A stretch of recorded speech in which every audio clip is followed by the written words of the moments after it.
Sensibiliser les élus de la nation, décideurs, politiques, diplomates afin de faire rayonner le nom de Mireille Knoll et de toutes les victimes de la haine en créant des projets éducatifs et en inaugurant des lieux publics à son nom en France, en Israël et dans le monde. C'est le projet porté par Michael Sherman et David Castro via l'association Engagement France-Israël. Bonjour messieurs. Bonjour Lana. Merci beaucoup d'être avec nous ce Merci matin de nous accueillir. en studio. Mais avec un bonheur de se lever si tôt. Avec grand plaisir.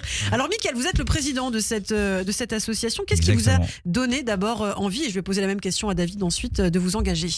Je pense déjà la mémoire des victimes du terrorisme et de la haine, c'était de faire rayonner. On entendait souvent le nom des bourreaux et pas celui des victimes. Donc le but c'est déjà de faire exister, réhumaniser le nom des victimes.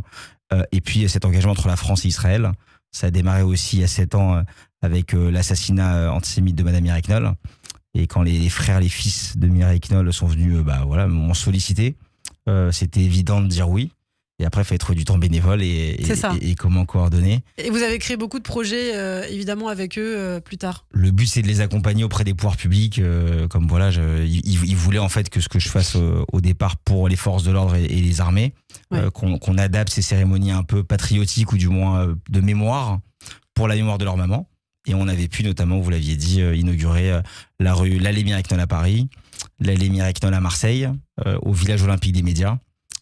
Et puis après Villeurbanne et d'autres projets, notamment grâce à Maître David Castro. Tout à qui fait. nous accompagne en Israël. Alors l'avocat David Castro qui est avec nous, qui habite en Israël. En Israël, tout à fait. David, vous êtes aussi d'ailleurs très actif à la mairie de Petah Tikva. On a parlé des relations Israël-Arménie notamment. Alors vous, pourquoi cet engagement pour l'association? Moi de base, Michael Sherman m'avait confié une mission. C'est très important pour la famille Knoll de faire vivre la mémoire de Mireille Knoll en Israël.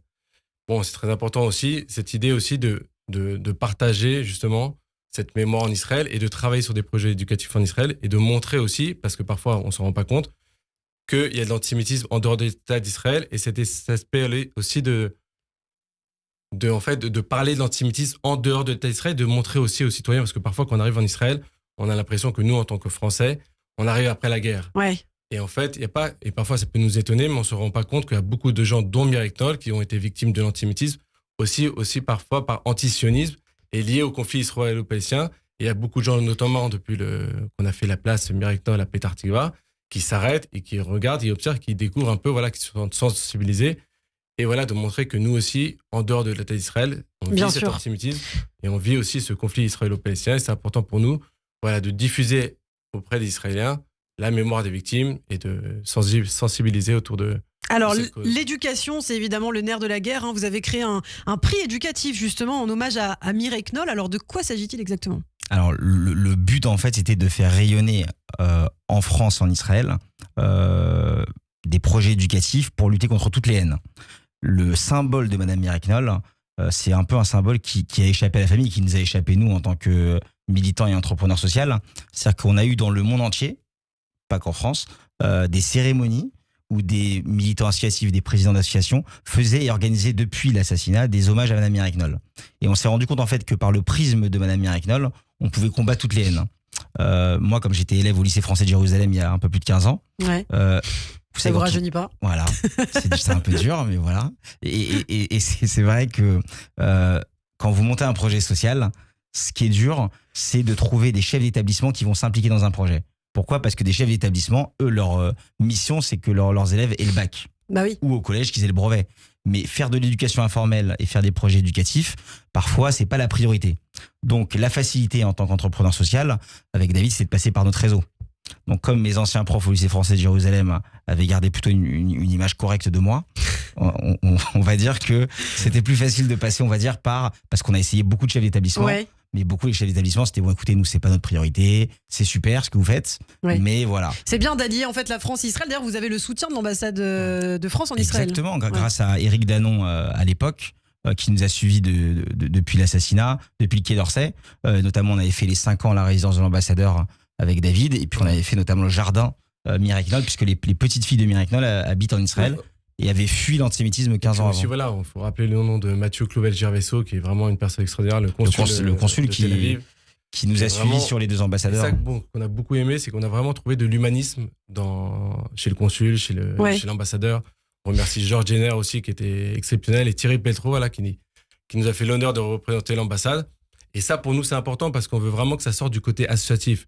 Dès l'instant où le prix il est pris en main par l'ambassade, c'est un peu comme le prix Ilan Halimi aujourd'hui, qui est sous Matignon. Et ça, c'est très important qu'on sente que tout ça, c'est une conscience nationale et que tout le monde se sente sensibilisé et en fait qu'ils ont ce sentiment d'engagement.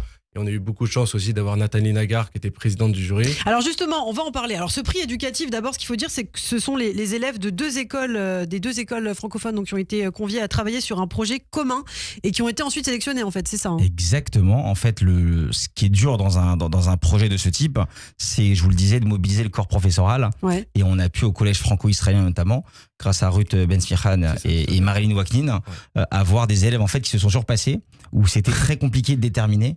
En fait, parce que nous, on ne va pas vous mentir, au début, quand on lance un projet de ce type, où le but c'est d'inviter les élèves à travailler sur un projet digital, artistique, d'un clip vidéo pour mettre à l'honneur, pas forcément Madame Mireille Knoll, donc il y a également Samuel Paty, Dominique Bernard, toutes les victimes de la haine, donc pas forcément juifs d'ailleurs. Et d'ailleurs, ils ont fait une vidéo sur Samuel Paty, justement, en fait, c'est une mise en scène, il se faisait passer par les étudiants et par le professeur, et ça, c'est assez fort. Ouais. C'est que voilà, comme Michael Sherman le dit, il y avait Samuel Paty, ils ont fait une vidéo aussi sur les justes parmi les nations, ça c'était important. Et aussi, ça c'était une première avec Dovan qui était extraordinaire, qui a fait un travail avec l'intelligence artificielle. Ouais. Donc là, utiliser des l'IA projets au service de la haine. C'est ça. Et aussi des élèves qui n'étaient pas que juifs. Il faut savoir qu'en Israël, il y a toutes les cultures, toutes les religions. Et notamment l'une des deuxièmes lauréates, Léa Desmoulins, qui est une, on peut le dire, hein, elle l'assume, une catholique qui vit en Israël avec sa famille et qui nous a, franchement, bluffé. Ouais. Au début, on s'attendait franchement à un résultat où on se disait bon bah on va le faire, on va regarder leurs projections. Et c'est vrai qu'ils ont utilisé l'intelligence artificielle, ils ont mis des moyens démesurés, et voilà. Alors très rapidement, donc il y a aussi deux prix qui ont été décernés. Alors vous l'avez dit, à Nathalie Nagar, journaliste d'I24, et une autre personnalité, je crois. Exactement. En fait, à Marseille, puisqu'on avait fait l'Allée Miracle à Marseille, et grâce à Paul Fitoussi, que vous connaissez, je pense, sur cette antenne, bien sûr. chef d'établissement à Guerza en Suisse, qui était avant chef d'établissement d'Iavenay Marseille. Il nous écoute. Exactement. Et Gilles Darmon il nous aussi. écoute. Gilles Darmon, Et Gilles Darmon, maire adjoint du 9 et 10e arrondissement de Maison Blanche, sous le haut patronage de Benoît Payan, qui est venu. On a remis à Albert Barbout, qui est un des derniers rescapés de la Shoah, ce prix Mireille Knoll 2025. Et donc, en fait, c'était un peu aussi le lien avec la France et Israël, où simultanément, en France et en Israël, vous aviez un prix éducatif et un prix remis à un rescapé de la Shoah. Alors pour terminer, peut-être vos projets en quelques mots avec cette association France-Israël, engagement France-Israël. Bon, c'est important, voilà, ce prix, il faut qu'il dure, c'est un projet pilote cette année. Je pense que l'idée qu'on avait de base, c'était aussi de construire ça avec la France. Il y avait un double aspect, l'aspect de travailler avec des écoles non juives en établissement en France, qui puissent collaborer ensemble, et aussi recréer un peu de lien social, parce qu'on a vu beaucoup de montées d'antisémitisme dans les établissements en France, donc c'était de créer du lien social, mais aussi l'aspect dont j'en parlais au début, c'était de diffuser autour de l'antisémitisme en France et en Israël. Et donc là, la suite entre engagement France-Israël, le projet, c'est notamment la protection des chrétiens d'Orient, qui est une des causes. Eh bien, on en parlera avec vous, Michael Sherman, très bientôt. Merci David, merci Michael, et à très bientôt. Merci Lana. Bonjour à tous.